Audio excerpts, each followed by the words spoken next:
Midnight Strike Through Mormons live stream. I'm your host, Cardinellis, and today I'm joined in the studio by Brittany the Shadow, and we got all kinds of stuff going on today. Today is a crazy day.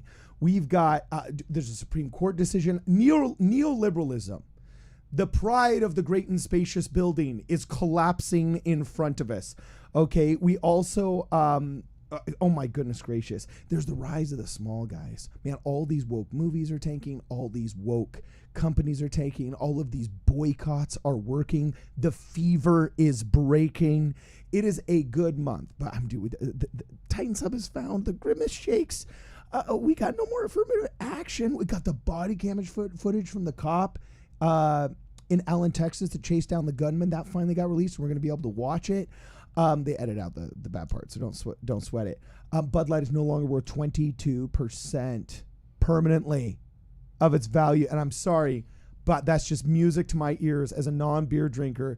The idea that you can no longer literally, not just proverbially, shove this in my face anymore. I love it. I hope it happens to Target. I hope all you Mormon mommies and ladies out there just boom shakalaka. You just keep that boycott alive, Brittany. We owe the ESG scores. At this point, the Supreme Court just agrees with Russell and Nelson. I mean, I can't even get down. We have so much to talk about. Brittany, you forgot one. What? The body parts being sold from Harvard. What the heck? That wasn't in the Discord. I just put it in the Discord. What? 2 seconds ago. Great. Okay, well, now we got to start with that because I don't even know what the heck. They're illegally selling body parts out of This is kind of old news, but yes.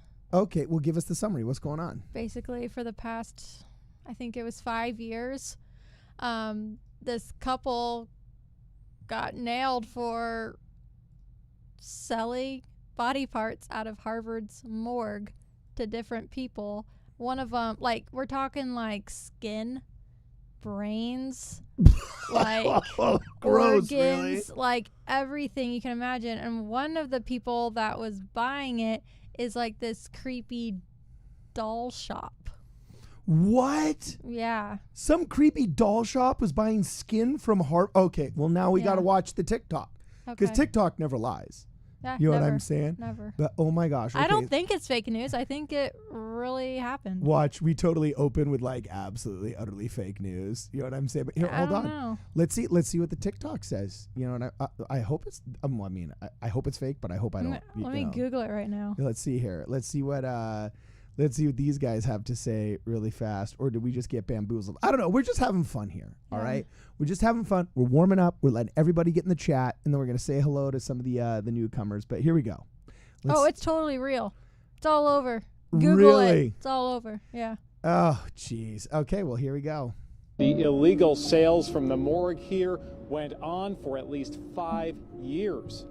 Prosecutors say a morgue at Harvard became a macabre marketplace for heads, brains, skin, bones, and other body parts. The accused grisly shopkeeper, morgue manager Cedric Lodge. Oh my gosh, that guy couldn't look more like a freaking Marvel villain. You know what this is the cat selling the body parts right here. Mm-hmm. And his name is Cedric Lodge. Yeah. That literally sounds like a supervillain. Yeah.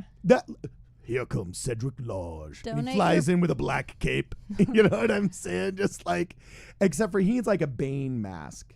But no, you wouldn't want to cover up that really cool beard. So I don't know. We'll have to game He's fine the way he is. We'll have to game theory his villainous character in the future. But it just reminds me of Samuel L. Jackson in Broken, where he was bringing up all the stats, how like in comic books, the villains traditionally were drawn with like a 33% bigger head or something like that. You'd have to ask M. Night Shyamalan. He's the one that wrote the script. But I don't know. This guy's fitting the bad guy stereotype in comic books. Okay, wait till you see the shopkeeper girl. He walked past reporters after facing a judge today. His wife Denise was also silent. Investigators say she helped him sell stolen remains out of their New Hampshire home. No comment. Katrina McLean was one of the buyers, prosecutors. Her name was McLean? Look at that creepy doll. What that? Oh no! That's ew. She's like a creepy. I think she has a doll store, or she just makes dolls as a hobby. I don't know, but she has creepy dolls and she's buying body parts. Creepy doll lady, whose last name is McLean, but that looks like a shrunken head doll. Yeah, dude. Oh, that's like human skin. Is that human skin? Probably. I mean, why else are you buying body parts? I'm pretty sure it's for her dolls. I don't know. Brittany, I know. you are so into the macabre. Dude, I think this story is fascinating. Be honest, you're a little bit intrigued. 100% I'm intrigued. If you could buy like a human skin No, I doll, would never. No, I'm not a psychopath. Is this where Ryder gets it from? Where he's like, No. Dad, can we watch Child's Play? No. Dad, what about Friday the 13th? What about... I you like know? scary movies, but no, like I would never buy human body Okay, well, parts. let's see what the rest of this has to say. This is crazy. Say accused of purchasing 2 dissected faces for $600. Anything to say to the family? He's the owner of Cat's Creepy Creations in Peabody, and investigators say she stored and sold body parts out of the store. She's even accused of shipping human skin to this man in Pennsylvania. What? Yeah, he looks religious, very spiritual. Oh my gosh. Okay. Yeah. To have him, quote, tan the skin to create leather. From what I've seen in pictures before, maybe on their Instagram, they've had bones and things, you know? Investigators say the body parts came from cadavers donated to Harvard and used for educational purposes.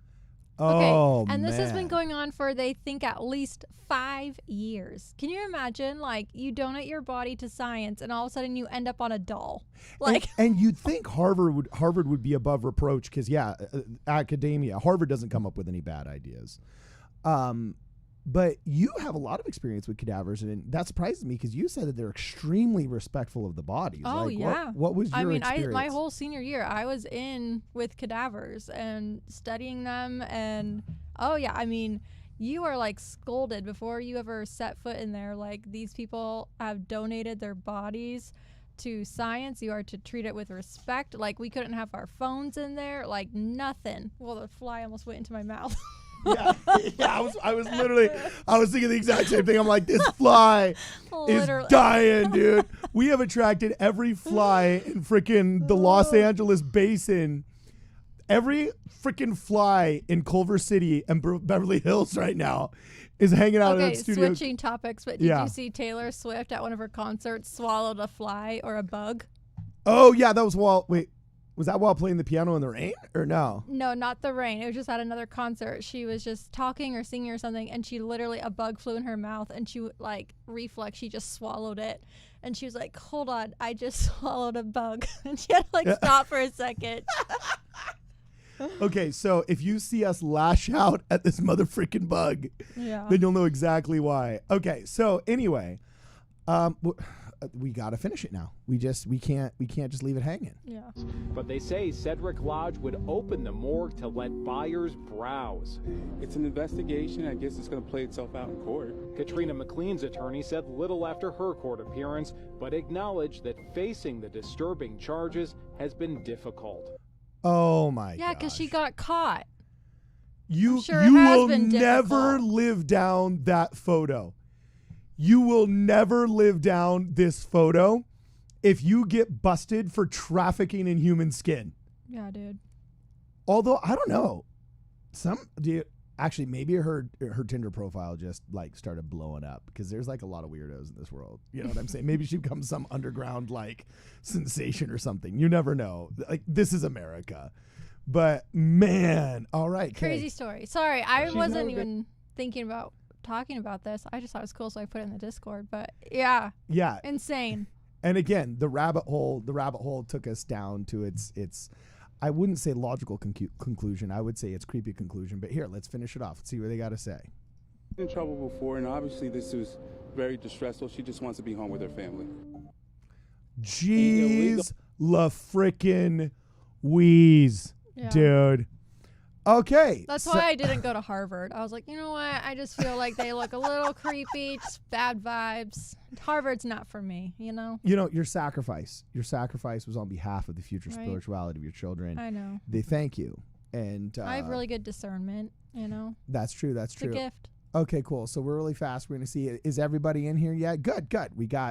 We got everybody coming to the chat. Yo, what's up, Snagrick? Gonna give a shout out. We got Carolyn Gaines Music here. Angel Puff Starfish. Carolyn Wright Gaines Music. Sorry, I apologize. Mr. Joshua is here.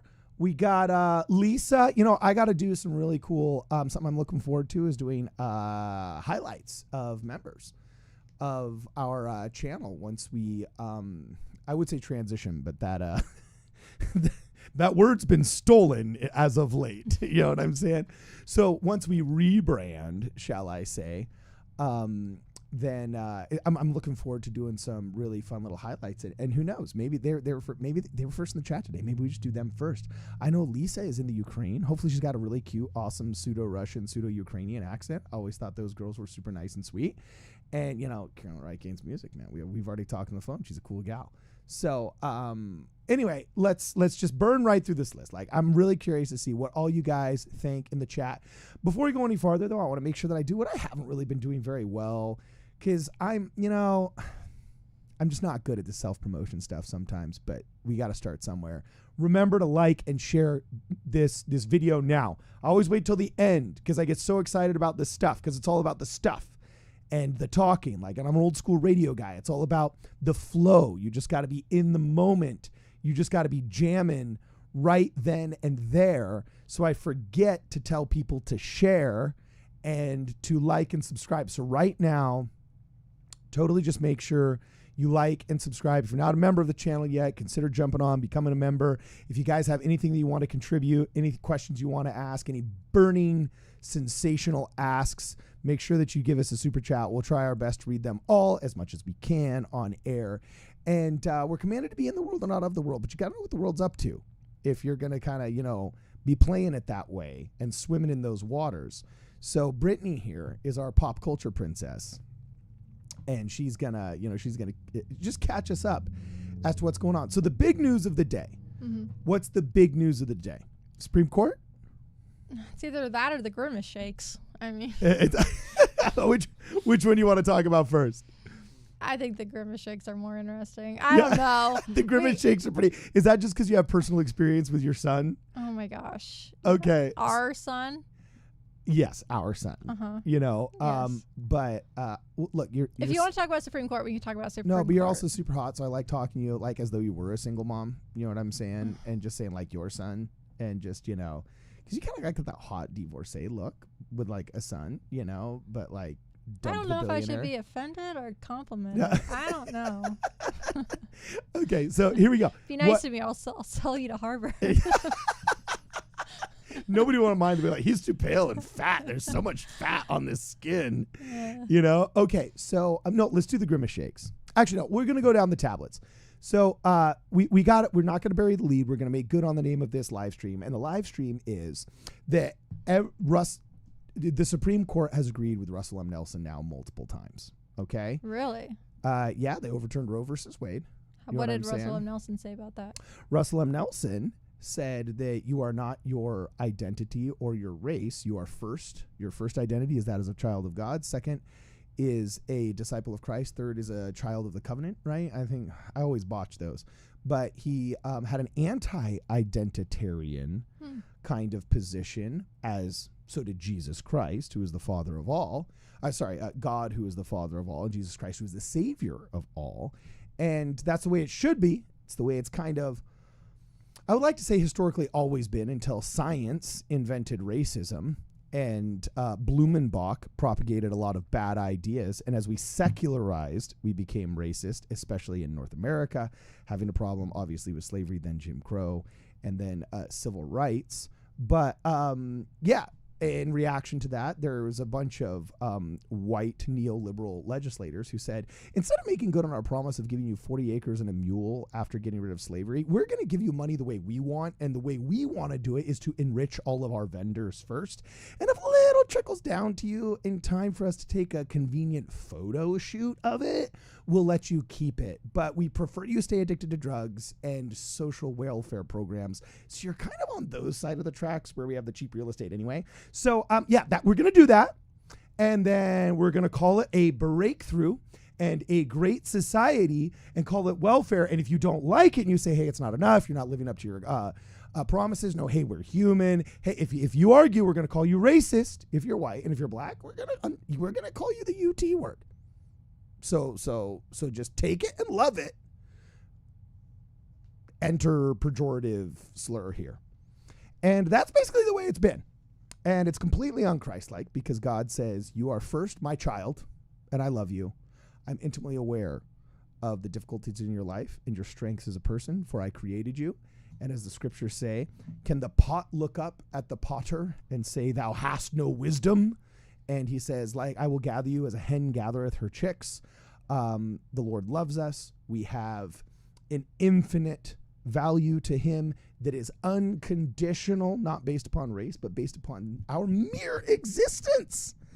And this has been challenged by the priests of Baal, and by that I mean Democrats. No.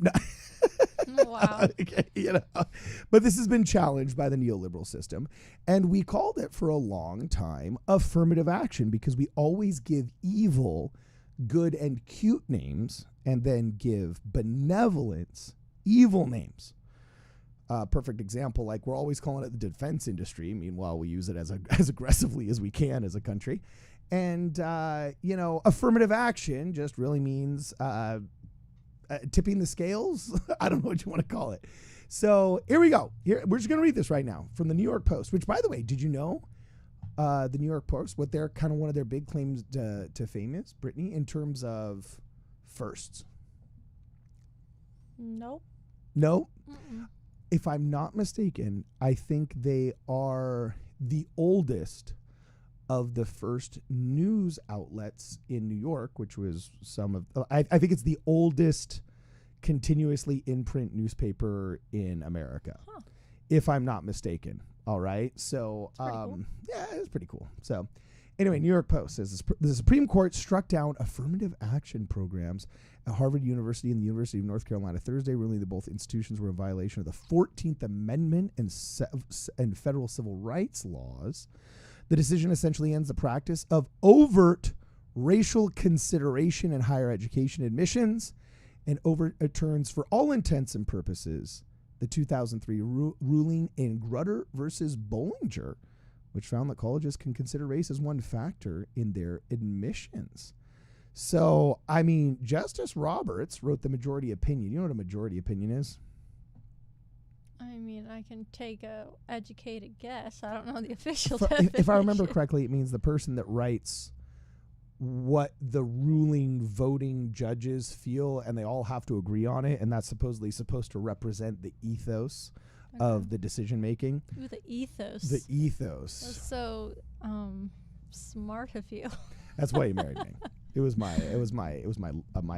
good looks, charm, and wit. Yes. You know what I'm saying? So definitely the wit. Yeah, and so there's Anthony Jarvis says in the chat, my half white and half Asian kids have a better shot at the Ivy League now. That's savage. That's funny. Well, with a name like Jarvis, either that or else you could always join the Iron Man team. Okay, so Yeah. when That was a horrible dad joke, but Okay. I was going to say something else too, but then I saw your head wiggling because you wanted to say something, so it didn't get a land, so I did a double bad joke.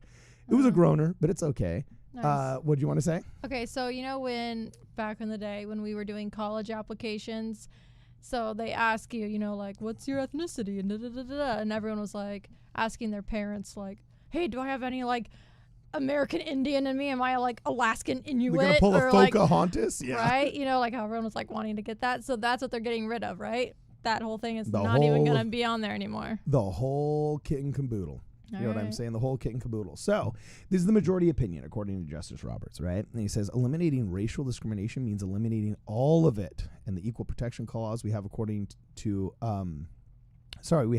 held applies without regard to any differences of race, color, or nationality. It is universal in its application. So you think this is good, or do you think this is bad? You have any opinions?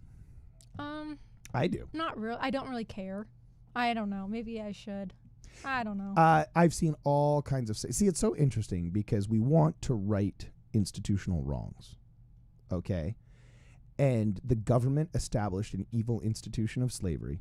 The government enforced an evil institution of slavery.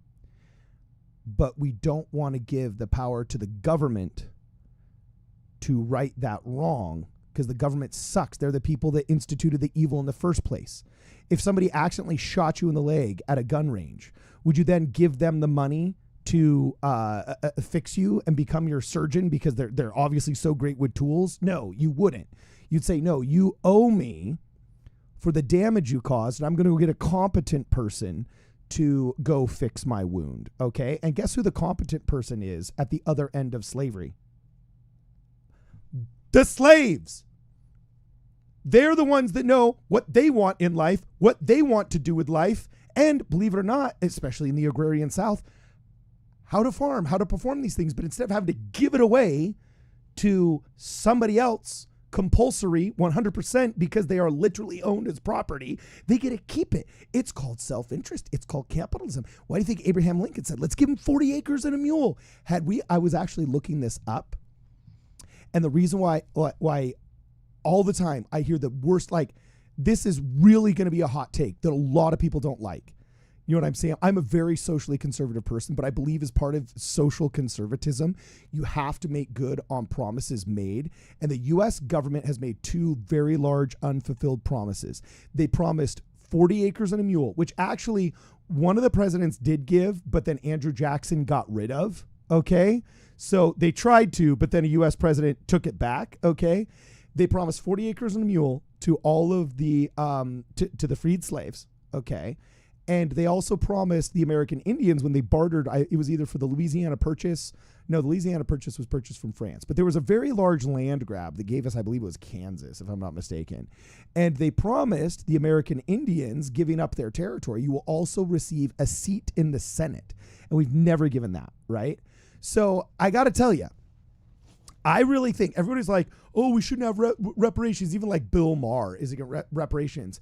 Oh, and then sometimes you hear a lot of conservatives say, well, no, we've had reparations for 60 years. No, we haven't. We've never had reparations to the freed slaves and the greatest of North American evils, because it's not reparations and it's not 40 acres and a mule if we are dictating what they get to do with it. If the government gives it to them so they can do with it what they want, then it's a reparation. If it's passing through a million bureaucratic favors of my friends and my vendors and my peeps and my fellow neoliberal white people, then it's not a reparation. It's not a payout. It's not recompense. It's not compensation. Okay.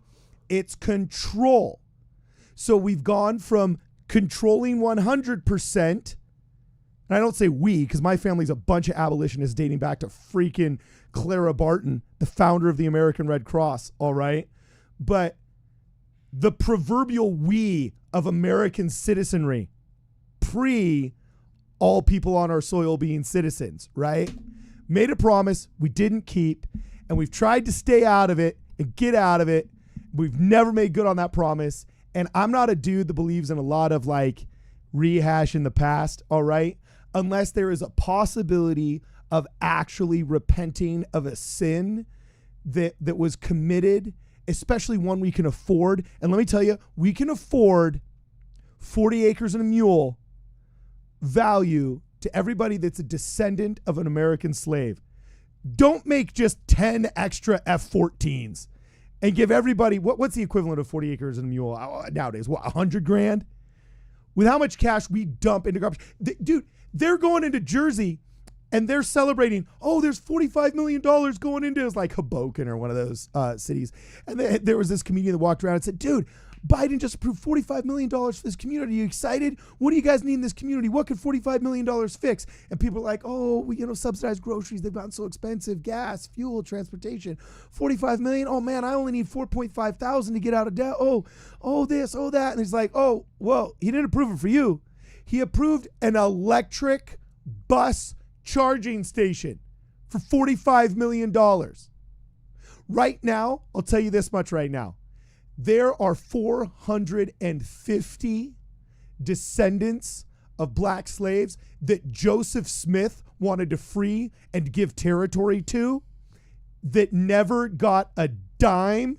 And those descendants can prove their ancestry. The Mormon Church can help them prove that ancestry. And they would much rather have $100 grand than a stupid electric bus charging station that goes to some government vendor that's already some rich, suburban, neoliberal, woke-skulled white guy. You know what I'm saying? So, look, That's all I got to say. That I think America owes reparations to the descendants of slaves on American soil, and not through neoliberal, greedy government programs, through a straight up payout of 40 acres of a mule so we make good on a 150-year-old promise that we haven't kept. That's it. I'm out. That's all I got. So, yeah, anyway. Wow. All of that just because we were talking about affirmative action. You know what I'm saying? And by the way, if we do that and we get rid of affirmative action, now we're all on an equal playing field because we got the buyout. So now we don't need to consider race when going to college because boom, you got $100,000 over here, you got $100,000 over here, then they'd be better off than I am right now. You know what I'm saying? So it's like we can get rid of all these stupid neoliberal programs that just keep people in poverty. So yeah, I was passionate about that. This is usually when we're in mixed company where you say what? I don't know. You're getting passionate. That one? Yeah. Yeah. You always do that when you're like, you're getting passionate. I just didn't want to, I don't know, intervene on that diatribe. Yeah. So anyway, Snaggerett says, didn't see that coming from Carton. Really? I did. That kind of surprises people because people are very tribalistic, and the stupid Republican take right now amongst the social conservatives is like, I just saw Andrew Doyle on Instagram today at a historically black college and university saying, we've already had reparations. We have 50 years of reparations. And there's actually a lot of black conservative thinkers. I think Thomas Sowell says, look, we've had enough reparations with it. And I would actually say, no, we owe the descendants of slaves in the North American continent the 40 acres and a mule as promised, and until we just give it to them, not filtered through a million different programs that benefit all of our buddies along the way, until we just make that payout, boom, we owe them. Yeah, but who are you going to make do the reparations? Because, I've thought of this. Do you want an answer? Because that's a good answer. The son is not guilty. A good question? That's what I mean. It's a good question. Mm-hmm. What's the scripture say? That the Sanhedrin, when they approached the young man that was healed by Jesus Christ, what do they say? Who is guilty of this sin? Him or his parents? Because the Jews believed in intergenerational curses at the time, and that children born with blindness were suffering for the sins of their parents and all kinds of horrible stuff like that, right? Yeah. So he says, obviously it's not him or his parents.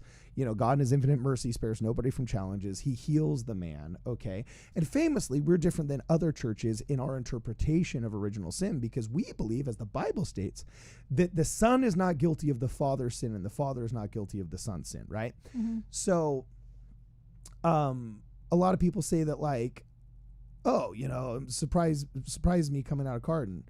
Fine, Carton. Well, who's going to pay for it? Well, we don't think that, Brittany, mm-hmm. who never owned slaves, whose parents didn't own slaves, whose grandparents didn't own slaves, whose grandparents didn't own slaves, all of a sudden is on the hook for slavery, right? At the same time, we are descendants thereof, but we don't believe in intergenerational curses. This is where I think we need to develop a win-win situation, and I got it. Fund accounting is killing America, and it's killing our church. Did you know that the Elders Quorum in our ward has like $50 to spend on like one pizza party a year? And if they don't spend it the next year, they reconsider whether or not they even need to give them the budget. And it's stupid because all these schools and all these school districts are constantly trying to spend money in this fund so they don't lose it for the next year. But there's never enough money in this fund because, we just don't trust a high school principal to just be smart with their money. And some years you need to put more towards sports. Other years you need to put more towards desks. Other years you need to put more towards landscaping. Okay. We create these funds and it's a use it or lose it system. And all of the US government runs off that. No, you know what I suggest we do? That promotes waste. What I suggest we do is we actually say, okay, we're going to enter the decade of reparations. And in the decade of reparations, or even 5 years, I think we could do this in 5 years. Every administrator in our government, especially in the military where we spend so much money, okay, every administrator in the government will be incentivized to save money in the short term over the next 3 years. And instead of rushing to go buy an extra 10 copy machines you don't need so that you drain the copy machine budget, the $100,000 that you have for information technology this year for fear that you got to use it or lose it, if you can actually make your existing copy machines work, you can repair them, and you don't need to go buy those 10 this year. What we're going to do is we're going to give you a 10% bonus for all the money you saved. And then whatever money you save out of whatever budget we gave you, we're going to dump that into the reparations fund. We're going to dump it in there. And we can actually consistently do that. We could consistently do that and establish a fund that within 3 years could easily raise the amount of money to pay off 40 acres and a mule. But again, that's the government having this fund, right? The only thing the government is good at is check writing. It's the only thing they are good at. Yeah, except it's never the check that's coming out of the fund that we intended it to come from. No, that's why I would say this is just like Gavin Newsom's little payout card, just like Trump's payout check. This would be a cut and dry, because somebody's got to run it, and would have to be the government, but it needs to be stripped of all means testing. It needs to be stripped of all qualifiers. It needs to be stripped of all bureaucracy, and it needs to be money into the account. One accountant with everybody's social security numbers, and then a little button that says go. And then the little machine just prints out a bunch of checks and says, boom. You know what I'm saying? Just boom, there's your chunk. We could do this, and it would take wise and honorable men, which means we should just choose Mormons. You know or what I'm women. saying? I think feminism is kind of. Not all women are feminists. I didn't say feminists. You're right. I just think the decline of America started with suffrage, but we can move on. Hot take just got clipped. 'Twas a joke. So, no, you're right. Actually, I think there's tons of qualified people, and we actually get back into I don't think voting rights should necessarily be gender-based, but scratch-based on how much scratch you have in the system.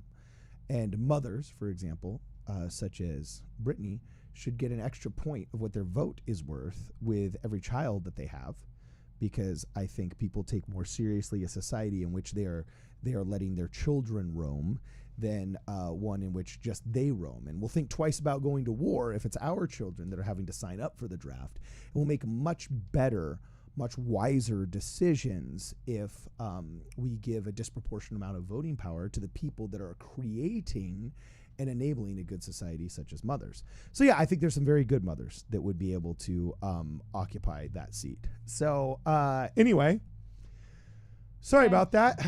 I think you and I disagree on reparations, but I really? don't know. Well, no, just counter me, babe. Well, I don't really know what my opinion is. I just a gut feeling. You just don't think that's necessarily right, or what?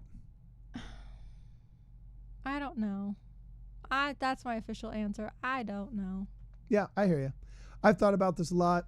You know what I'm saying? But yeah, I mean, it's fair to say I don't know. So yeah, let's move on to the fun stuff. We got some fun stuff here. All right. The good news is that no more racist programs sponsored by Affirmative Action, and we're going back to a meritocracy. People are still tipping the scales, though. Thank you very much for the super chat. Before we talk about these crazy ESG scores as dictated by BlackRock, okay, we got to read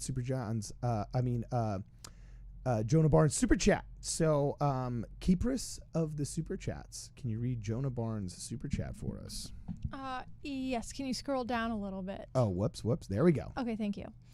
As this channel's genealogist, is that how you say it? Genealogist, Yep. I declare that everyone descends. Dude, I can't see around this camera. I declare, and this fly. Yeah. I declare that everyone descends from conquerors and conquered. No exceptions. Christ will fix all. Don't donate to politics. Give to the LDS Church and midnight strike through Mormons. Oh, yeah, that's right. I don't know. I think there is such a good thing as good governance, and we do need to actually donate to politics and good political candidates. But it can't be in the same way that in the 80s and 90s, we lazily let other people do our thinking for us. And we develop these stupid rules like, oh, well, if it's rated R, it's bad. And if it's PG-13, it's good. Because as much as I love Jack Black, I'm not going to show my 12-year-old Saving Silverman, which was PG-13. But I will show my 12-year-old Saving Private Ryan, which was rated R. Why? Because one is a war epic that shows in graphic and wonderfully cinematic detail, the storming of the beaches of Normandy. Meanwhile, one is basically a giant vulgar joke that I think really needs to wait until adulthood. Okay, so I think members of our church oftentimes had very knuckle dragging, let somebody else do their thinking for them, similar to MPAA's rating system. Parents would say, "Oh, you're going to the movies? Oh, well, what's it rated? Oh, well, then it's good. Oh, it's not rated R? Okay, well, then it's good." And now I think for a long time, a lot of members thought, like, in the 60s and 70s, like, oh, well, it's Democrat. Oh, well, then, like, they just, like, they just, like, love people. And so, yeah, you can like, donate to Democrats. And then in the 80s and 90s, they were like, oh, it's Republican. Oh, then it's good. You know what I'm saying? No, you gotta be engaged in politics, but you have to be responsible for your donations. You got to make them, but you got to be responsible. You have to know where they're going and what they're getting used for and what these people's platforms are. Because if people actually know what the platforms are, they wouldn't be involved with half these people. But yeah, if you want to channel all of your donations that we're going into politics to this channel, hey, heck, I'll take it. Just kidding. And we got another super chat from Ziploc95, keepress of the chats. Okay, I'm going to read it off my phone now. This is easier. Yeah, you go for it. Okay, Ziploc95 says, I feel like now we're just too far gone to issue any official reparations. What should be done is focus on inner city ghettos, are eradicating gang culture, and improving inner city education. Okay, but who's going to eradicate that gang culture, and who is going to improve inner city education? Again, that's the government saying, if you got the money to get rid of gang culture and inner city education, I think you underestimate how much money that would take. And I argue that if you just gave it directly to the people, more gang culture would get alleviated through entrepreneurship, and more inner city education would get improved by lifting families out of economic turmoil than any stupid government program that tried to do the same. So I feel you, Ziploc95. I feel you. There has to be some kind of expiration date on tragedies that we go back and we try and fix, right? Like, for example, what are we supposed to go back to the Salem witch trials now too? Are we supposed to go past the Salem witch trials and before America was founded? No. I feel like, yeah, like everyone can go back and be like, we were treated horribly. Now, I gotta say, like, Black Americans, like, yeah, they were like the slaves. Like, that's probably the lowest, right? But then you also have like the Irish. They were treated pretty poorly in New York. Like, the only thing is we weren't a country then. Oh. You know what I'm saying? We weren't a country then. Well, then with some of the slaves, you could say we're not a country then. But it existed while we were a country, though the institution of slavery was obviously formed long before we were a country.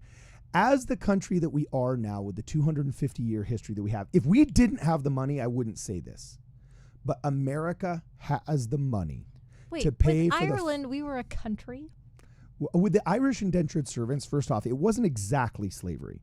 I'm not saying it was slavery. I'm just saying they were treated horribly. Yes. I feel like we can go back and be like, oh, my people were XYZ. They were treated horribly. I need a reparation. Dude, I'm Polish. You know the word slave comes from the root word Slavic?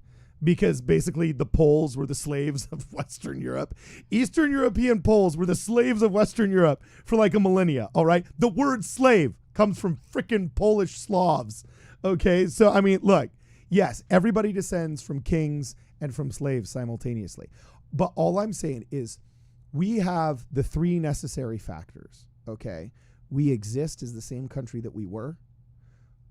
We, the sin has gone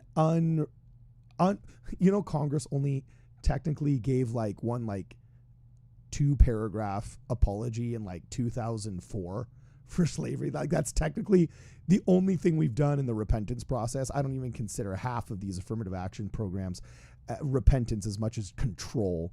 So we've never really repented of the sin. And then third, we can afford to right the wrong. We can afford to right the wrong, so let's do it. This is not a thing where I'm trying to shame us into it. It's a thing where I'm saying we can afford to right this wrong. Let's do it. And here's a creative solution that we can use to do it that is really a win-win situation. You know what I'm saying? So that's where I'm going with this. Ziploc, I appreciate your commentary. Jonah Barnes, appreciate your commentary. And Stephen Diamond, keepers of the chats. What does Stephen got to say? He says the last of the Joseph Smith papers was released 2 days ago. Also, I highly recommend the book information pages from Bruce Barton, The Red Book. Yes. By the way, the Joseph Smith papers are the ultimate proof that rank woke scold anti-Mormons are full of utter garbage. Okay, because we are so unafraid of what View of the Hebrews has to say, and its correlation to Joseph Smith and the Book of Mormon and the all the Dan Vogel and RFM and Bill Reel pseudoscience about how the Book of Mormon came about. We are so unafraid of View of the Hebrews that we bought the rights to it. We publish it for free. The leadership of the Church of Jesus Christ of Latter-day Saints is so convinced and committed to the fact that Joseph Smith was a prophet, that we will dig up every single paper, every shred of a napkin he ever wrote on, every PDF of every scanned text, of every parchment that he might have spat upon at lunch one day. All right, we got every journal article we can, every original source that we can get on this guy. They are stuffing into the Joseph Smith Papers project and releasing for the world to see. You can check them out on a free PDF, or you can buy them in these really cool hardcover books that I've seen over at like the fair conferences and stuff like that. It's an amazing, incredible read. It's surprisingly difficult to read handwriting back then.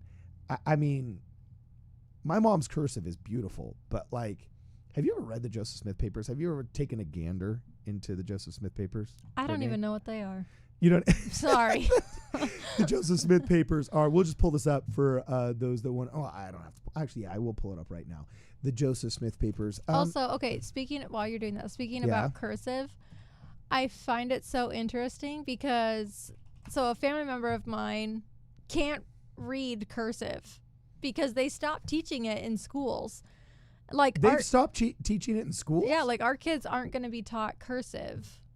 Oh. It's not like an official what they learn at school. So That's anyway, sad. So like starting with this family member on down, they're like, I can't read like the birthday cards. Like I can't read your writing.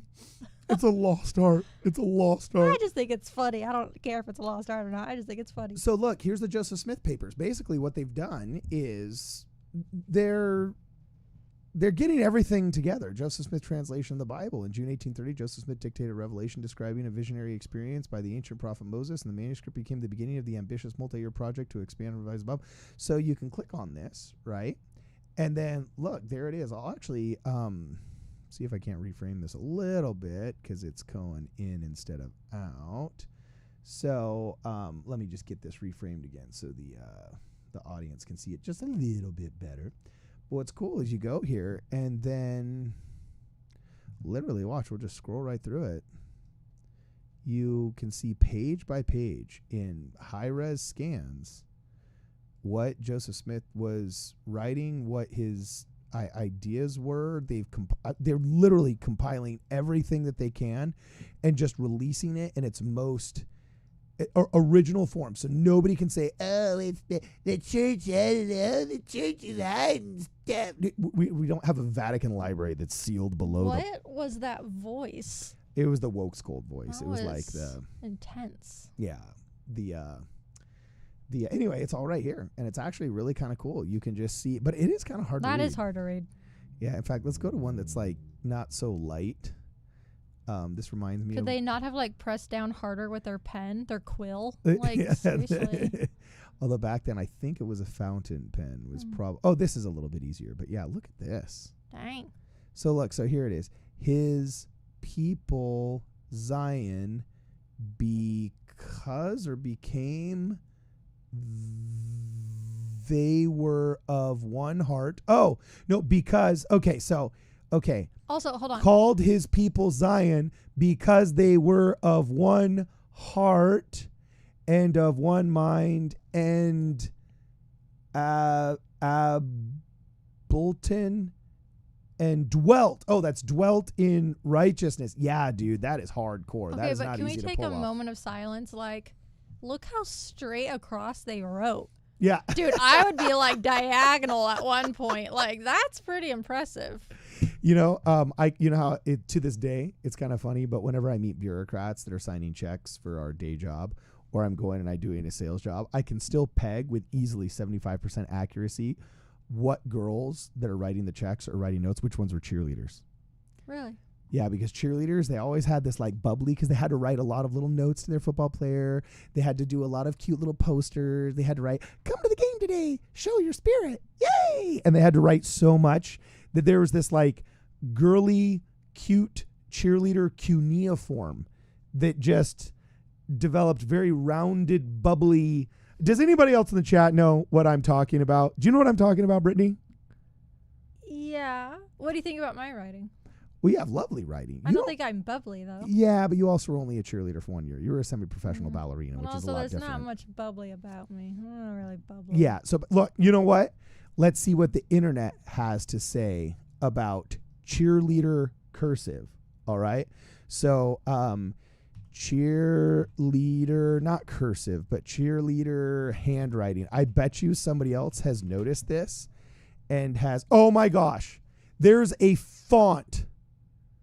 There is a legitimate font titled cheerleader handwriting. That's funny.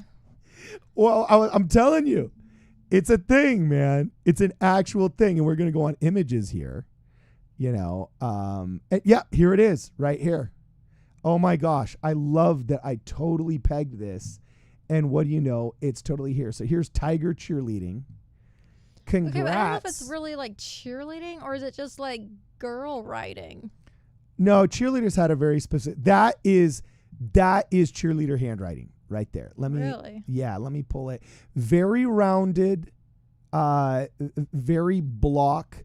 It's almost like you just pressed bold on Microsoft Word.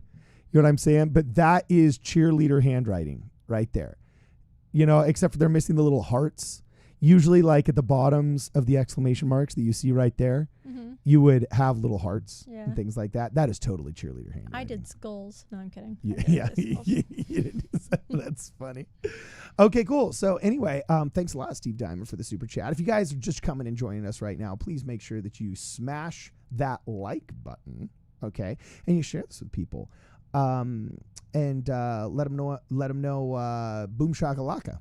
Okay, you have a super This is chat. the place. Oh, what keepers of the super chats before we keep going? What's going on? Ziploc95 says, I didn't know you were Polish. I served my mission in Poland. Wonder if I met any of your 24th cousins. Ooh. He probably did. He has members over there of his family. Yes, but we are American converts. I came from a town that was a Catholic town separated by a river.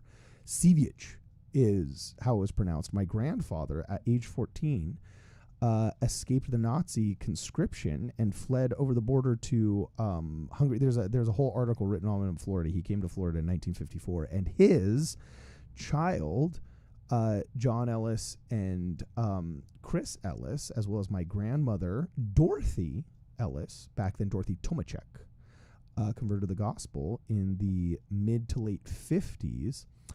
Before emigrating to Orem, Utah, because she was an Army nurse. And she actually, like, you know, if you're an Army nurse, you're like Lance Corporal or something like that. I didn't realize this, but I saw her gravestone. She was buried next to my grandpa. We just went to his funeral last month. And she had like this really awesome, like, it was like Lance Corporal Dottie Ellis. I was like, whoa, my grandma was BA.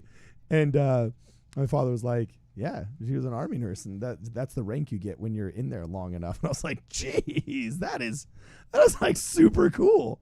So anyway, yes, actually, please reach out on the website because I would love to talk to you. There's a lot of anti-Mormon nonsense going on celebrating the decline of some of the stakes in Europe, but we know that Europe is actually suffering from a lot of the same economic problems that California is, where it's just so expensive that people are moving to less expensive places. I know people that have moved to Prague just because they can't afford the rest of freaking Western Europe. And that's been a place that's a little bit more affordable. And they say, you know what, we love it. We're never going back. Just like some of my friends that have moved to, believe it or not, like Nashville, Tennessee from California, they say, we love it. We're never going back. Like California is fun to visit. And I loved it for 30 years. I'm totally Californian. But I mean, it's so much more affordable here, so much more relaxed. The people are nicer. So I really doubt that everything Nemo, the anti-Mormon, says about the collapse of Europe that he celebrates as a woke scold. Really, just a cruel podcaster. Why would you ever celebrate that kind of thing? decline of a continent's faith. I don't believe a lot of these things about Mormon shrink, like, oh dude, the Mormon church is just imploding because look at all these stakes that are dissolving, these wars that are dissolving. Look, as a Californian who has seen personally 3 stakes get dissolved within a 30-mile radius of me, the decline of stakes in California is real, but you know what else is totally real as well? The explosion of stakes everywhere else where there's affordable housing.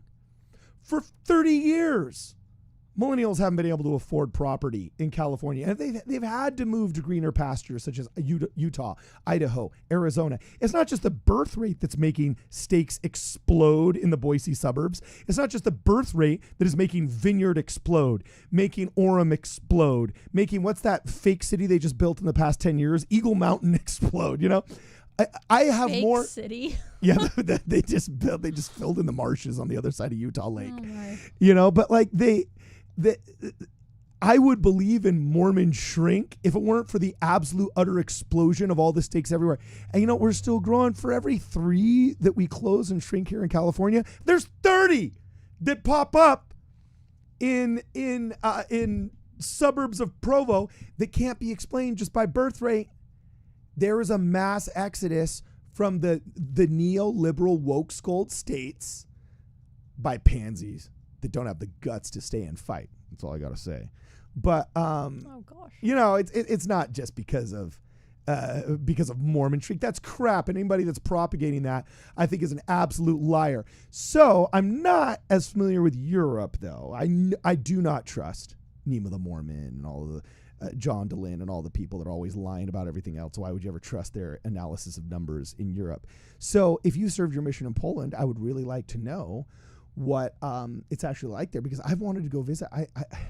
This is the only thing I'll say about personal family history, but my grandpa escaped the Nazis the day before they invaded Zivich, and he fled on foot, having left a note underneath his plate that only his mother could find that said, "Mom, I could never fight for the Nazis." And he fled on foot as a 14-year-old. He was imprisoned in 2 Western European countries and in Spain, finally made it to fight with the Polish contingent of the Polish Navy for the RAF until he made it to America with simply his discharge money, marries my grandma, starts a family. The rest is history, and I'm here. But he dies 5 months before the Berlin Wall fell.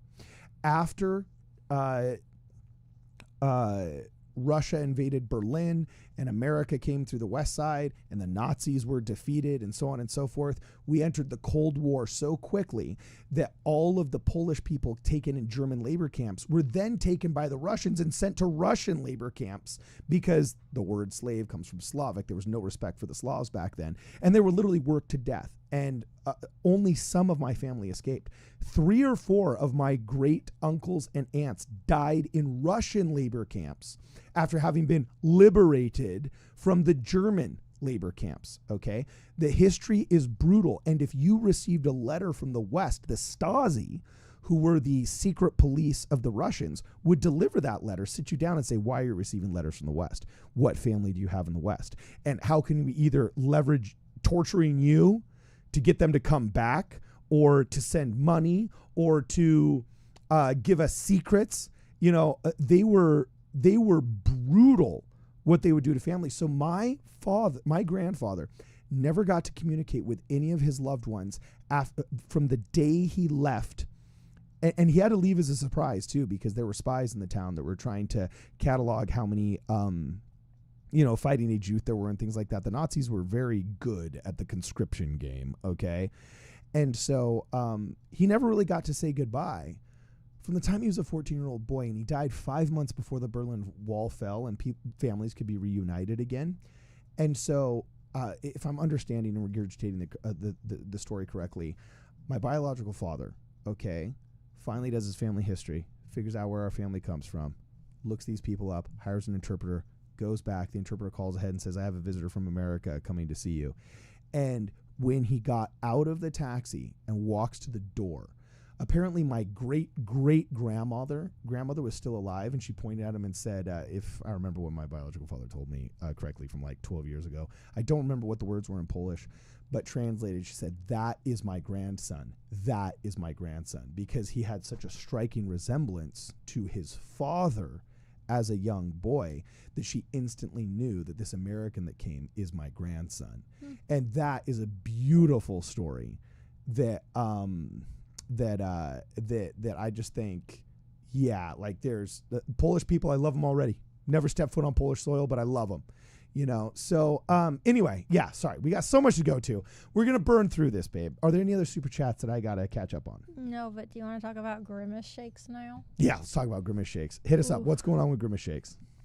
Okay, so I think everyone knows, but Grimace shakes, it's from McDonald's because Grimace, it's that purple monster, purple dude. Yeah, I had to look that this you up. see him. I don't even know what he is. I just call him a purple monster. I don't know if he's supposed to be something. But it's his birthday. I don't know how many years old he is, but apparently it's his birthday. And so McDonald's came out with this menu item called the Grimace Shake. It's just a bright purple milkshake. Kind of tastes like Laffy Taffy, I'd say. Are you pulling it up in the Discord? Yeah, I'm looking for, here it is. Yeah, this is Grimace. Yeah. All right. Yeah, I had to look like up a the picture. purple monster. I don't know what else to call him. Yeah, I mean, well, he's kind of like a mix of Barney, Teletubbies, and the Blob. Yeah. You know what I'm saying? But yeah, okay, cool. So it's his birthday. So McDonald's came out with a milkshake called the Grimace Shake. Dude. And people are like, it is very entertaining what people on TikTok are doing. It's a trend. With the Grimace shakes. And what's the trend? Just fill us in on what the trend is while I'm trying to pull this up, okay? It's like all these teenagers, Gen Z people, like trying the milkshake, and they're like, this is good. Like, oh, nothing crazy's happening. And then all of a sudden it like switches and they're like foaming at the mouth, or they're like hanging dead in a tree, or they're like floating away in the ocean. Like, it's just kind of like a mini, it's like a 1 minute horror film, but with a Grimace, cool. or surrounding the Grimace shake. All right, so here's one right here.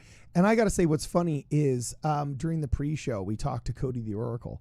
And what's so funny is I haven't seen this one yet. I'm allowing myself to react. But he said, dude, I'm loving this Grimace Shake thing. Because it's literally like watching the creativity of all these youth trying to make like short horror films. And it's like really cool. He says, literally, I have been more interested and entertained over the past 3 or 4 hours by watching Grimace Shake TikToks than I have by the latest $100 million Marvel movie. Hollywood can't create stuff as funny and entertaining and interesting as the Grimace Shake phenomenon, which I thought was pretty hilarious. So here, let's watch this one. Let's see what it's got to say.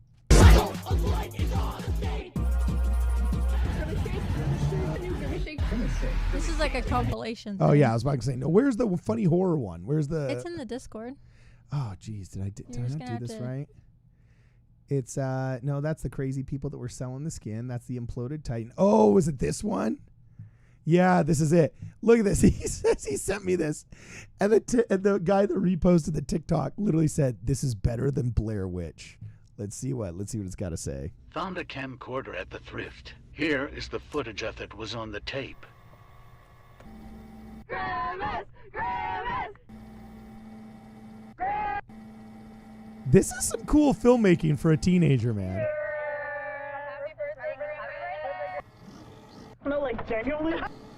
I'm waiting for it. I'm getting nervous.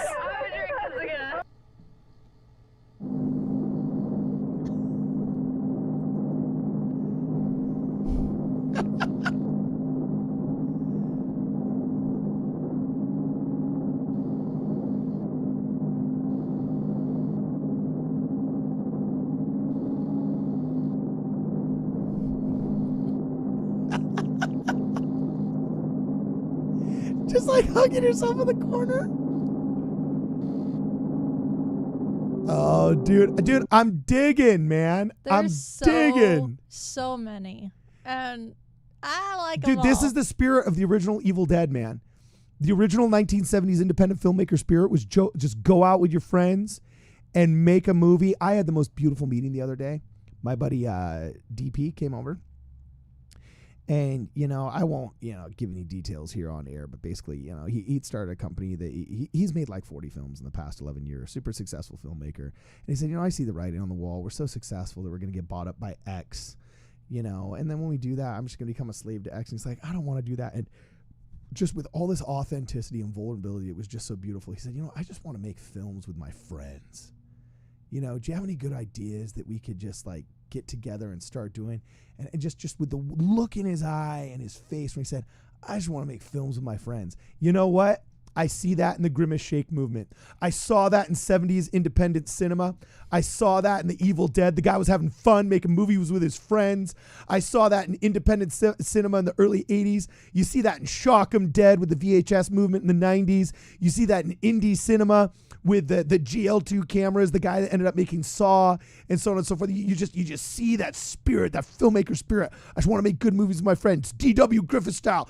And then it was lost. Lost for 20 years in corporatism. But now I've actually seen a resurgence of that actually on TikTok, kind of in this Grimace movement. Anyway, we got 2 super chats. Can you keep us up on the super chats? Okay. Anybody got burning questions? Hit us with the super chats. We're already into overtime. We're going to have to go soon. But hey, hit us up if you got anything you want to say. One last thing about the Grimace Shakes, though. Oh, yeah. So I don't know why people decided to do like this trend and make it like a horror film. But what's interesting is our son tried the Grimace Shakes. He really wanted to try it. Saw the trend, wanted to try it. He got it. He drank the whole thing. That night, he was so sick. And this is our kid that does not get sick. And he like literally threw up that whole Grimace Shake. So I don't know. Maybe it is of the devil.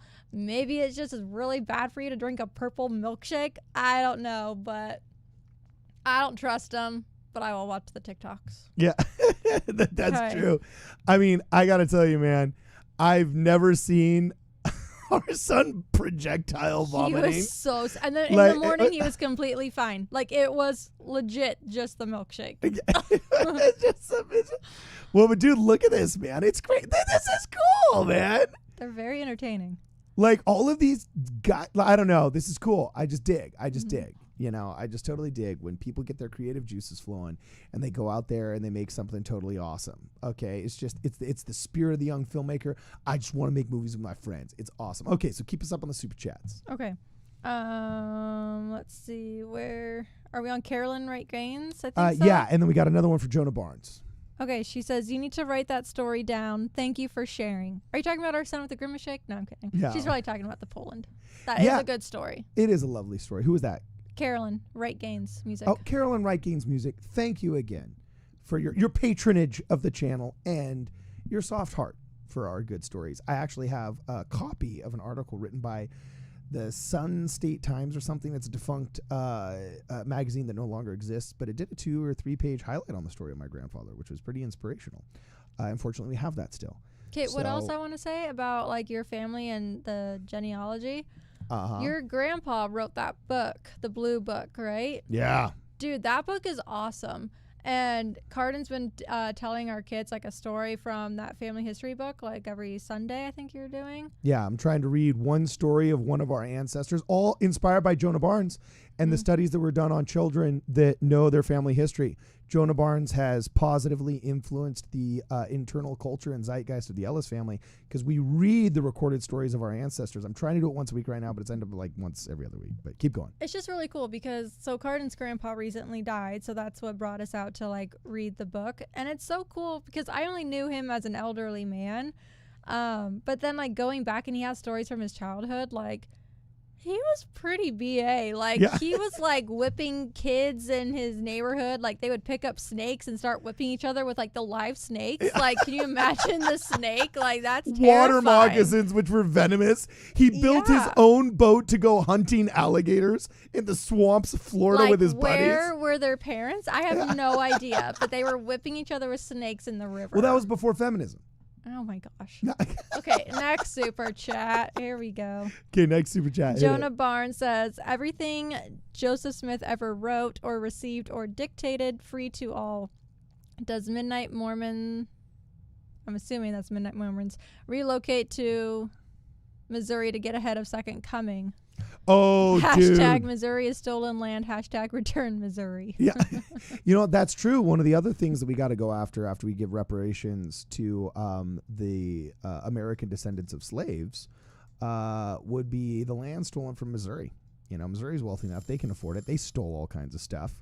So, yeah, we should have a department of repentance in the U.S. government, just like the LAPD has a fund set aside for all of the lawsuits it knows it's going to have to settle. We should have a fund for all of the wrongs that we did in the first 200 years of our expansion, right? So anyway, and I'm not even a woke school. I'm not even a social justice warrior. I'm just a person that believes in basic repentance, right? So anyway, let's keep going. Let's burn through the rest of this. This is really good stuff. Rex Good says, my grandmother's stories of my ancestors brought me back to the church. It's a powerful thing. It's a powerful thing. Rex Good, what story in particular? Do you have a Reader's Digest version that you could slip into the chat? That'd be really interesting. Also, if you guys have any more super chats you want to send us, we're into overtime right now. We only got, max 13 minutes left. We're going to burn through the rest of these stories. But if you've got any comments about these, please send them. If you haven't had a chance to like this yet, please like this. If you're considering joining the channel, join it. If YouTube is not your thing, you can always contribute and help us out on Venmo. There's all kinds of ways to help us out. Or you can actually just send us an old school check. That's always a helpful way of fundraising as well. So anyway. I'm going to have to go get like a soda soon too. Do you have any in the studio? Oh, dude, I got the best one. Show them the soda. This is my latest addiction. I'll show them. It's. Because this, okay, chat, who drinks sparkling waters? Because like the aftertaste is not a good one. Yeah, you're not digging. I need like a real drink. Just before we get onto the news, because it's the gospel, I was told, is like a cool glass of orange juice on a hot summer day. You want to share it with your friends. So, Diet Pepsi caffeine free is where I'm at. And what's funny is a lot of people say, oh, it's because you're Mormon, you don't drink caffeine. That's actually not an official part of the Word of Wisdom at all. It's like a cultural Utah thing on only like BYU campus. But I do think caffeine gives a very odd taste to things. I don't like it. And also, as I've gotten older, I don't think I feel caffeine now like I didn't when I was a teenager, right? So I just like avoiding it because I don't like how it makes me feel. And the Diet Pepsi, caffeine-free, actually tastes better than regular Pepsi. Tastes better. And fortunately, the studies I've been reading lately say that aspartame's not as bad for you as a lot of people originally thought. I don't know if that's completely paid for by the company. Oh my gosh. You would get so mad at me for the aspartame. And now you're saying it's not as bad. Well, I don't know if I'm getting duped by corporatism here, I feel fine. No, now. just don't give it to children, So, anyway. So here, let's go through the rest of these news articles because some of this stuff is absolutely crazy. We had a little rant here about why the government should not be doing neoliberal policies like affirmative action. Here's the reason why, because they also always get commandeered by evil people. By evil people, I mean BlackRock's CFO who developed ESG. Here's a very famous video of him, okay, that people don't realize. They're literally using ESG scores to leverage people's behavior. And people say, oh, that's just a conspiracy theory. No, like they have said it themselves. Watch. I'll get to your super chat here, Ziploc95, as soon as we finish this video. You will never believe it. But this is how the secret combinations leverage you. It's through debt, which the church encourages us to avoid, and it's through secret combinations, which unfortunately are spoken out loud. It's that we just got duped into watching another commercial. We're not gonna let him get away with that. We're gonna skip that ad. Behaviors are going to have to change, and this is one thing we're asking companies. You have to force behaviors. And listen to that. Literally, this is the BlackRock CEO saying we have to force behaviors. Now, I know this is an old video. This is from 2017. But this is out of their... You have to trust these people. When they say that you will own nothing and will be happy and it's dystopian, you have to trust them. When they say we're going to force behaviors by leveraging ESG scores against the companies that don't behave the way we want them to, you have to believe them. Here he is saying he's doing it himself. I'm going to start it all over again. Behaviors are going to have to change, and this is one thing we're asking companies. You have to force behaviors, and at BlackRock we are forcing behaviors. What we are doing internally is if you don't achieve these levels of impact, your compensation could be impacted, okay? You have to force behaviors. Yeah, and by the way, what's impact? Well, that's the number of minorities or gay people or women or little people or men on the moon that you hire in comparison to what? Who? The descendant of the guy that escaped the Nazis? I'm the bad guy now? And if you hire me, my company is going to get tanked and get a higher, have to pay more interest on their loan from BlackRock in order to survive. You're going to put a potential boss in that position. That's evil. You know? So. And if you don't force behaviors, whether it's gender or race or just any way you want to say the composition of your team, you're going to be impacted. They say it themselves. Oh, you're going to be impacted. And what's the impact? When the mafia comes in and says, oh, yeah, your protection fee just tripled. And I don't care if you can't pay it. I'm going to break your hands in front of this countertop if you can't pay it. Ooh, there's the fly. Ooh. Do you have the other? Yeah, give me the. We're going to get this guy, babe. We're doing this together. I already got one. You already got one? Yeah. Oh, see, the one thing that's good about having the big bright light right in front of you is sometimes they go to it. And dude, this is so gross, man. I can't believe this. I think my daughter drew on me.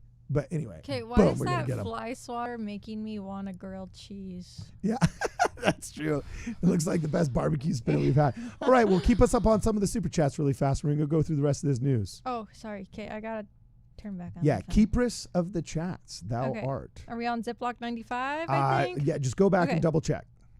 Oh, okay. I'm scrolling. Boom. Yes. Okay. Hit it. He says, just contacted you on the website about the best Polish kielbasa I had in Warsaw. Hope to hear from you soon. By the way, Diet Pepsi caffeine free is the GOAT. Boom. He got good taste. I would clap back and say Diet Cherry Pepsi, but this will do. This is better really? than bubbly. Is Diet Bubbly Cherry is- Pepsi caffeine free though? Because I've noticed it No, tastes it's like not. chalk. It just it does not taste like chalk. when but they add caffeine, it adds a chalky flavor.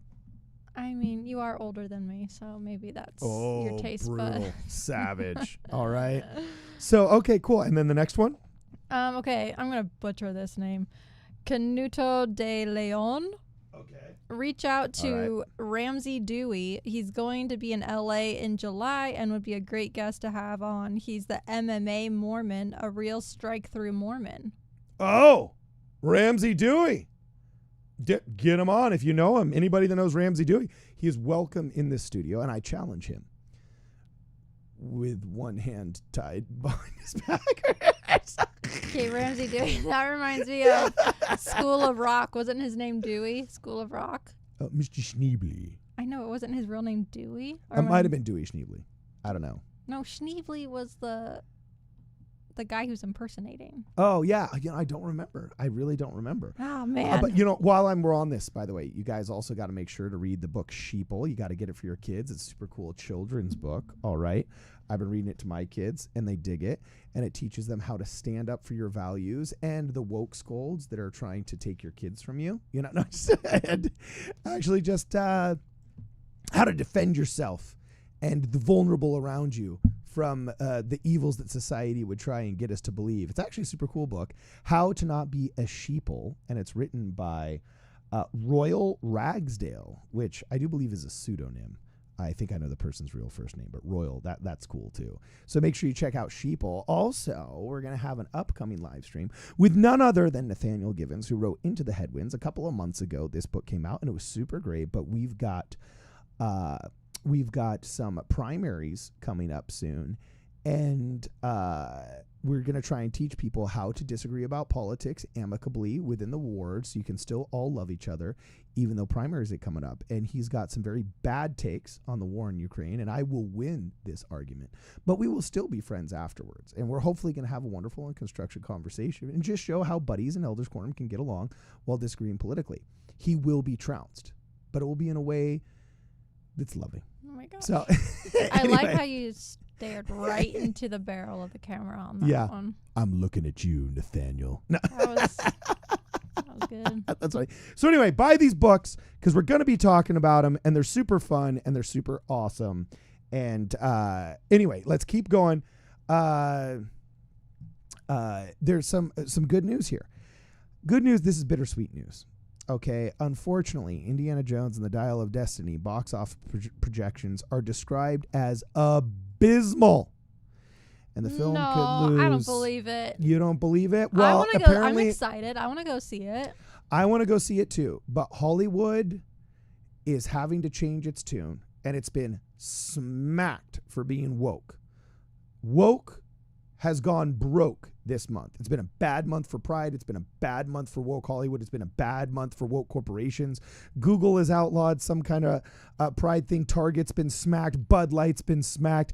Everybody's ceding ground, saying, yes, this has gone too far.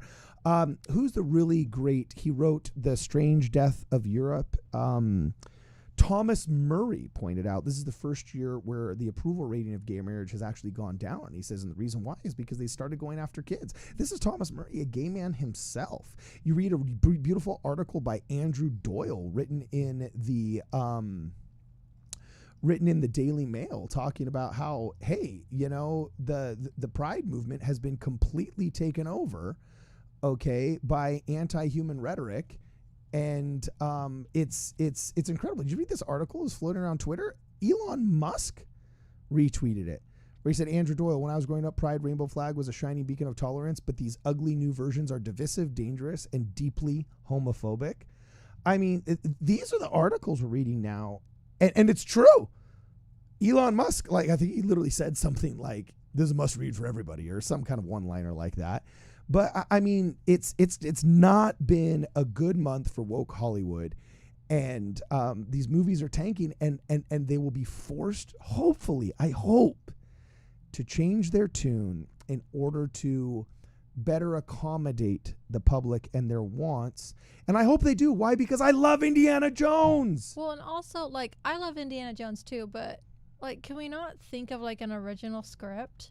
Like, do we have to keep going through, like, sequels and prequels and remakes? And I don't know. Like, they had a good idea making Shia LaBeouf the young Indiana Jones, but that they tried to reboot that, and that didn't really work, or that kind of failed. I think this is what Hollywood needs to do. And they're so busy trying to reimagine Kathleen Kennedy style feminist and woke versions of everything, instead of just continuing with the franchise and what worked the first time around. If it's not broken, don't fix it, okay? Memorize this phrase. If it's not broken, don't fix it. If Indiana Jones is not broken, don't fix it. If the intrigue of ancient artifacts from Mesopotamia, from Egypt, from Lebanon, from China, if it works, don't fix it. What's proof? Carmen Sandiego. Remember that old video game, Where in the World is Carmen Sandiego? And it was so popular, they made Where in America is Carmen Sandiego? Where in history is Carmen Sandiego? Where in time is Carmen Sandiego? And guess what? All of those video games made money. Why? Because the formula was there. It was good. They just made little different versions of it, and everybody was happy, okay?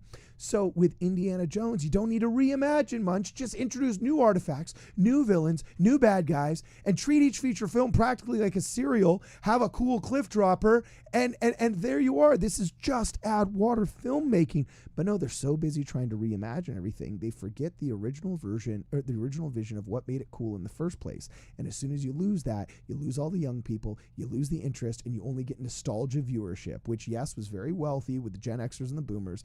But now, I don't know any young kids that are stoked on Indiana Jones. I know more kids that I could convince to watch stupid Grimace TikToks, Grimace Shake TikToks. Yeah, those are good. On our big screen, than if I paid for their ticket to go to Indiana Jones. There it is. Well, because also movie tickets now, they're like, I think they're like $15 here. Oh, yeah. Like, I don't know. If you want to go to IMAX, it's $25 in LA. Yeah, it's like, I'd rather stay home and stream it for free when it. You say you want to Netflix and chill? This has been Midnight Mormons? No. That's awesome. So anyway, also, I was going to say, well, I had a funny tangent on this, but okay, what do you want to say? Oh, I just have a random tangent. Ooh, hit it. Harrison Ford, do you know when he became an actor? I know that he was a set carpenter for John Ford. Oh, man, you gave away my punch. Oh, no, did I steal it? Well, no, act like I didn't say it. Well, yeah, he became like Han Solo, I think when he was like 30, early 30s. And before that, he was a carpenter. Yeah. I don't know. I was reading this one, like, don't quit your dreams. And, you know, like J.K. Rowling was homeless and then she did Harry Potter. And Harrison Ford was a carpenter before he did what he really did. I was one of those things. Yeah. But you just showed me Harrison Ford and that just popped back in my brain. Yeah. So what's really kind of funny is woke Hollywood's kind of tanking. Reimagining doesn't work. Let's go back to the good stuff. Okay. And by the way, every time conservatives accuse Hollywood of going woke, I think some people's woke radar is broken, because you said that. Oh, yeah. So there was all this backlash about The Little Mermaid, right? Everyone's like, "Oh, boycott that! No, it's woke." But I went and saw it. I took our daughter. I loved The Little Mermaid. I thought it was so good. We're listening to the soundtrack now, driving around in the car. Like, I love The Little Mermaid. So, I don't know. So you think their woke radar was a little bit busted? Yeah. Well, and then with the new movie, what is it? Elemental. Everyone's saying that's really woke. There's like a new non-binary character. My sister went and saw it, and she's pretty conservative.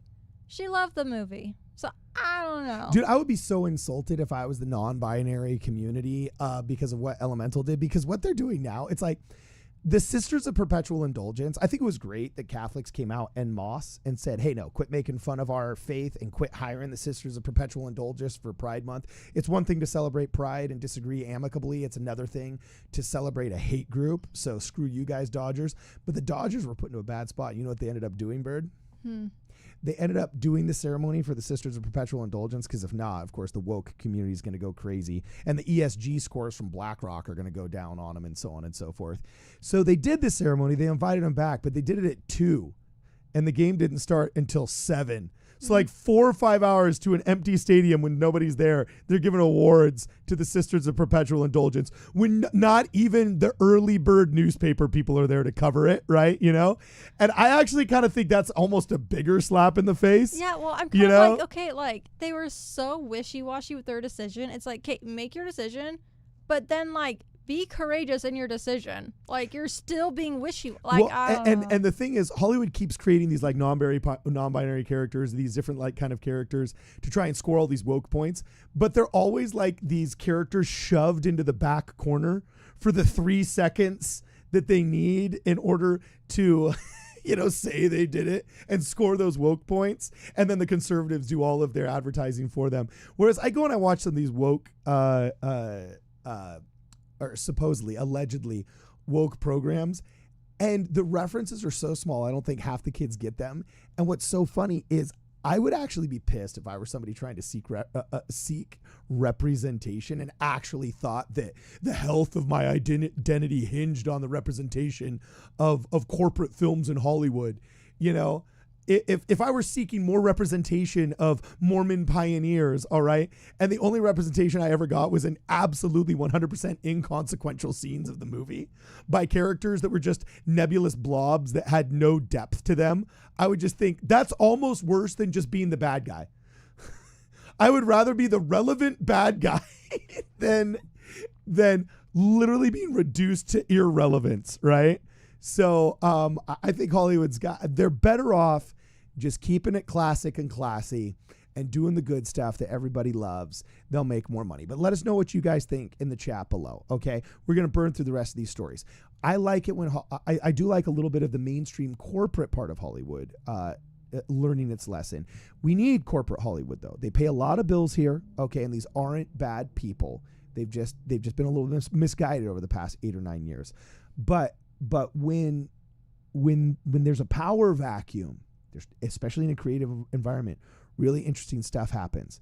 So I saw this, and I haven't seen it all the way. I'm going to react to it. But right next to the article about Indiana Jones having a projected abysmal $250 billion flop, I saw this. This is like fan art where somebody actually put, this is an independent claymation done between Popeye and the mother freaking Transformers, dude. How cool is this, man? This is rad, dude. To Lincoln Park. Yeah. Look at this, dude. And I send this message to any surviving Decepticons. He is strong to the finish because he eats his spinach. He is Popeye, the Sailor Man. Oh, that's pretty cool. Wasn't that? I want to listen to Linkin Park now. Wasn't that totally rad, dude? I've actually never seen any Transformers movies. Wait, what? Yeah. Dude, you're like hotter than Megan Fox, the icon of Transformers. She's like Thank your you. spirit animal. Thank you. But yes, I've never seen a Transformers movie. I know they are. Like, I know that guy's Bumblebee, right? Okay, yeah. Yeah. Like, Dude, but yeah, I've never seen It's a movie. sad. It's been out for long enough that I don't consider this a spoiler, okay? But Bumblebee, oh man, when Bumblebee died in the last one, I almost cried. I'll be honest with you, babe, I almost cried. I bet he came back. The last Transformer was actually really good. I took my son to it, so I highly recommend it. But you know, in the power vacuum of failed Hollywood, you get really cool stuff like this. And I think it's totally awesome. The creativity that's getting unleashed amongst these people combined with the technology that allows you to actually disseminate this kind of thing. I just think it's totally rad. And I'm proud of the guy that did this. And I think we all got to boom. This is what members of our church need to be doing. And this is what I hope we do here at Midnight Strike Through Mormons, that we become the cultural hub of independent artistry, commentary, communication, and culture for the Church of Jesus Christ of Latter-day Saints and the world at large in a family-friendly environment. I hope that we get that, and I think it's totally awesome. So I'm going to burn through the rest of these things. You know and what's we'll go. crazy though, Cardin? Our Yeah, what? kids probably don't even know what Popeye is or who he is. Really? I doubt it. Oh, we should ask them. Yeah. Ziploc 95 brings up a good point. It says every guy in his mid-20s had a crush on Megan Fox because of Transformers. I'll admit my screensaver was her bending over Bumblebee to change the oil when I was in college. Sounds like a good time. You know what I'm saying? Yeah, she was smoking hot. Only problem is she's extremely short. You ever seen her in real life? Nope. She is diminutive. She's one of the few people that is actually as attractive in real life as on screen. In real life, Megan Fox is hot. And she's actually one of the few actresses that is like just as beautiful in real life as off screen. Generally, you will be, they say don't meet your heroes. Yeah, don't meet your celebrities, man. You just think they're gorgeous on screen. 90% of them.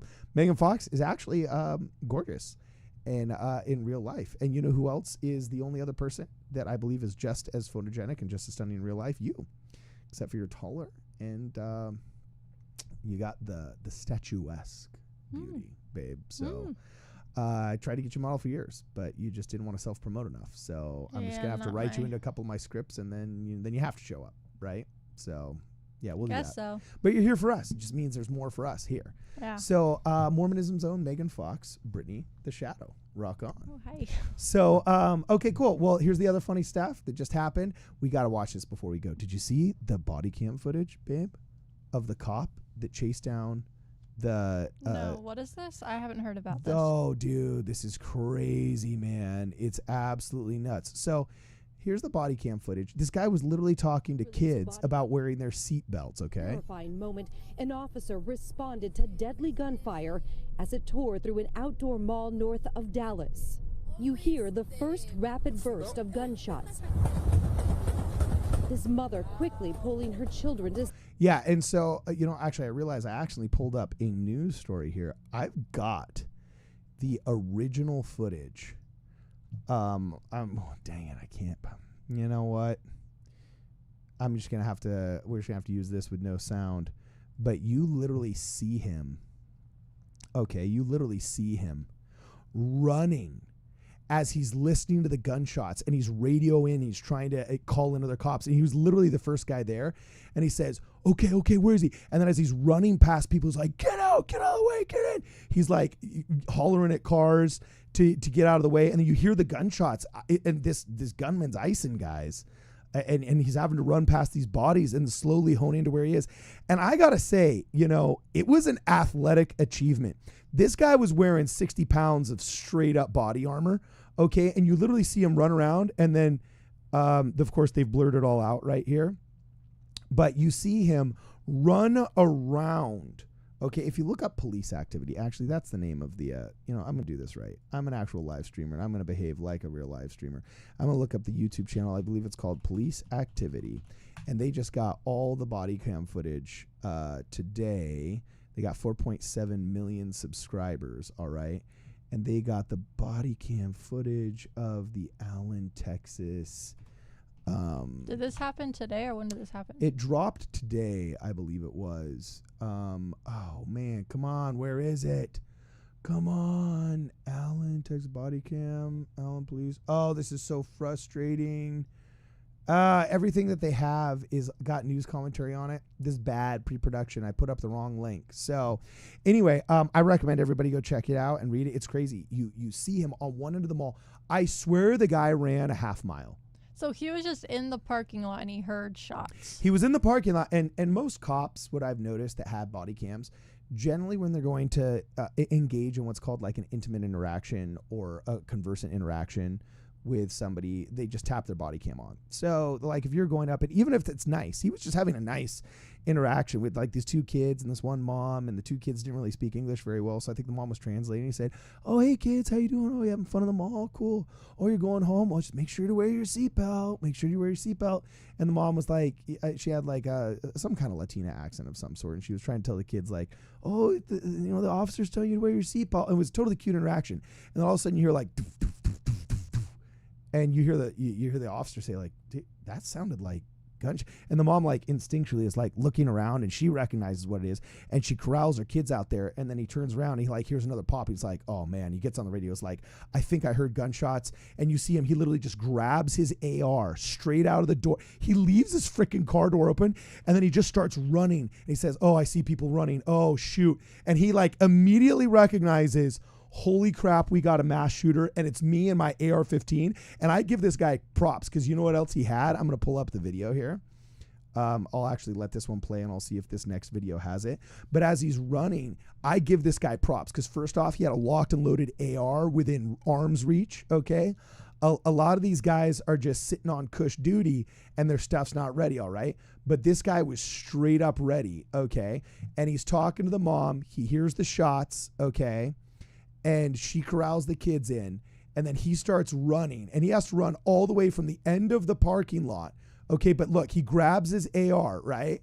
And I give this guy credit, because you end up seeing it. He's double clipped up right there.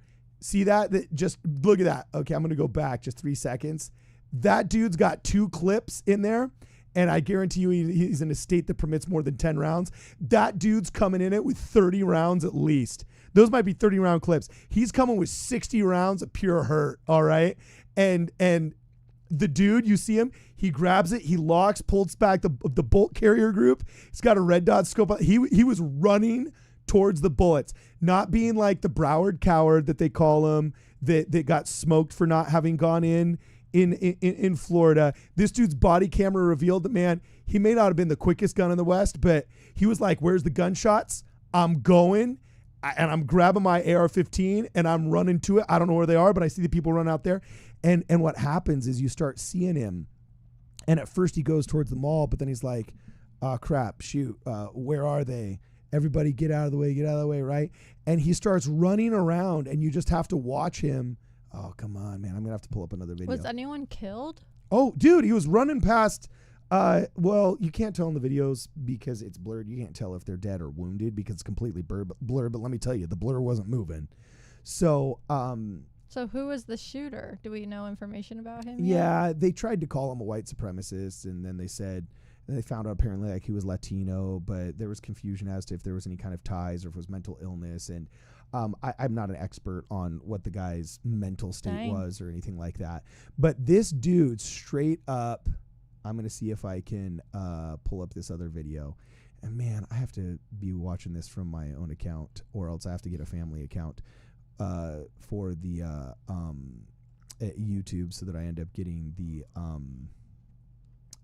not the commercials, right? So anyway, he ends up, look at this. This is crazy, okay? So he ends up running all the way around. He has to run all the way around this mall, okay? And he's walking past victims until finally he pulls up on this pillar post right here, and he just starts engaging and nails the dude from like at least it looks like a football field away. Like straight up lines up on the guy and just boom, ices him and chases him down until finally, it's very sad, but he had to use the gunshots and the victims along the way to start homing in on the cap. But I mean, this was insane. Okay, and wait. So the chat is saying that a lot of people died. I didn't even know about this story. But yeah, no, well, you did know about it. And we talked about it, but this is the one from 4 months ago. But they finally released the body cam footage today. Okay, and remember when there was all the controversy about like, oh, this is white nationalism, until they found out the guy was like Latino. But and also, all of a like, sudden it's Texas. Doesn't everyone carry a gun in Texas? Well, it's a very good example of the only thing that stops a bad guy with a gun is a good guy with a gun. And what this really did actually was just kudos to the cop. Because you see a guy that's just doing his job and he's having a playful interaction with young people. He's not some racist cop who's patrolling the minority neighborhoods because, you know, that's what they do. And, you know, because they're bad people and because, like, colonialism and, you know, like, yeah, okay. I mean, it doesn't look like, what's it called? It doesn't look like this guy is a white supremacist. It looks like he's a freaking hero who's locking and loading is what it looks like, right?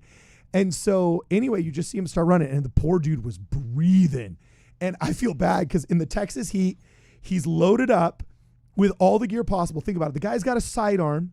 He's got a 15-pound duty belt. He's probably carrying a plate carrier, which adds another like 15 pounds. He's already a full-blown adult male himself. And it's already hot, you know, and then all of a sudden you're having to run. And Can you imagine the adrenaline though? Oh, like, dude. Dang. I give the guy credit, man. And so anyway, I believe it was article here says 8 people were killed and at least 7 others were injured. So I saw the guy and I hope he does not have any of that kind of survivalist guilt of, oh, I should have been there earlier, I should have been there faster. Like, you're not Superman. Everything I saw that this guy did was just, he was prepared, he was locked and loaded. He executed his training and he didn't I didn't see a moment where he could chicken out where he did. The whole time he was calling, he was yelling and screaming at people to get out of the way. And he's trying to figure out where this dude is while he's huffing and puffing. And finally, once he sees him and he sees a chance to engage, he didn't just sit there and say, oh, am I going to get in trouble? He just, boom, just iced the cat. So, yeah, watch the video. It's intriguing. And it's only 2 minutes, but man, that must have been the longest 2 minutes of that guy's life, dude. So anyway, but it is a good argument for, this is the other video I was going to show. It is a good argument for nothing but a good guy with a gun stops a bad guy with a gun. You guys remember when this happened in Turnberry Towers back in Vegas, where this guy was shooting it up in the lobby, and it's not until he gets out that all of a sudden, boom, as he walks out, it was a guy outside that was concealed carrying that stopped him. It wasn't inside security. It wasn't any kind of special device. It wasn't the cops. It was a dude that was carrying outside. And it's kind of crazy, though, because, like, I mean, you see that guy out on the other side of the street, like, mag dump on the dude. So, yeah, I mean, it was hardcore. Anyway, anything else we got to talk about before we go, babe? I think you had any one other more. Oh, yeah. Collect us with the super chats. And then I think I'm not sure. Let me see. Yeah, make sure we're all caught up on the super chats because a lot of this stuff I think is absolutely nuts. Okay. So Loaded Goat Acrylics, he says, wow, I was with Midnight Mormons when there were just over 3,000 subs. Now you guys are rocking it at near 10,000. Card and I reached out on the website. All right, word. Hey, well, thanks for reaching out on the website, you know. And you know what? There's still so much to cover. But you know, we got to go, babe. It's already, you know, it's past our kids' bedtime. We got to put them it's past your bedtime. You know what I'm saying? It's just like, it's crazy. Yeah. So we were going to talk about some pretty fun stuff. We were going to dunk a little bit on Bud Light. You know what I'm saying? But I guess we're just going to have to wait because Bud Light is victim blaming, saying the boycotters are causing stress on their employees instead of them and their poor choices. And yeah, so anyway, we can also cover the implosion. Actually, as we go, just tell me this. Do you think the Titan sub, you still think that they never got on? They never got on. And you think Did you see a video of them getting on? Well, there's a lot of people online that are posting stuff like this, saying, you know, hey, here's, you know, what this implosion would look like, because as it implodes, it ends up heating up the mass inside to literally like the heat of the sun until that causes an explosion itself. Yeah, it like disintegrates. Yeah, and then they're saying, hey, this wreckage is too big. We call BS, so on and so forth. Yeah. I mean, they're saying there's human remains in there. Like, okay, did it implode or did it not implode? Yeah, you know, I don't know. I look at that and I just think, I think it's a tragedy. I don't think anybody was faking anything. But That's where we disagree. I can say I can't say America is really struggling with guilt from all the memes that it laughed at. You know what I'm saying? During those, like, we're either becoming a very callous nation, or some people have some explaining to do. I don't think anyone died. I think they faked it. That's what. You think people were really trying to just get out of? It was controlled with a video game controller, and the seat was $250,000. It does seem like almost too hard to believe. You were bolted in. There is no way to escape. I don't know any rich person that would be like. I think what you're trying to say is it is such an unbelievably, like, incomprehensibly bad scenario to put yourself in as a rational person. You can't believe that a rational person would have done it. Yeah. And usually, if you have enough rationale to become a billionaire, you're not going to put yourself in a submarine that's powered by a game controller. Billionaires are protected. Like, do you think he had some lawyer, some person that was like, I don't think you should sign that waiver? Like, actually, no, I don't even think there were waivers. Were there waivers? I don't remember. I just find it really hard to believe that 5 billionaires got into that. You know willingly. What? Like, you know what? Yeah, just, oof. Yeah, it's brutal, man. It's brutal. But apparently OceanGate is silly enough to still be advertising Titanic trips. Oh, gosh. On their freaking website. I don't know, man.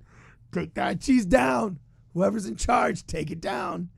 Anyway, thanks so much for hanging out with us, guys. Culture Streams are the funnest streams. We think they're absolutely rad. Thank you to everybody who super chatted us today. What do we have? Ziploc, Loaded Goat Acrylics, Carolyn Wright, Gaines Music coming in strong for us. Thank you so much. Jonah Barnes, Canuto de Leon. You know, you said that better than I did. Yeah, saying we got to reach out to Ramsey Dewey, which we would absolutely love to. Another one from Jonah. You know, thanks so much, guys, for everybody that contributed today. Thanks for hanging out with us. We love you guys. If you haven't had a chance to like this, please make sure you like it. If you haven't had a chance to get a book for your kids, it's only like $2.99, $3.99 on Amazon. Make sure you guys check out Sheeple. It's a super cool book, as well as Into the Headwinds with Nathaniel Givens. It's pretty awesome. We're going to be talking about both of those pretty soon. So if you have any other comments, we'll hang out in the chat for a little bit as soon as we stop. Other than that, it's been real, and it's been fun, and it's been real fun. This is Midnight Strike Through Mormons. We'll see you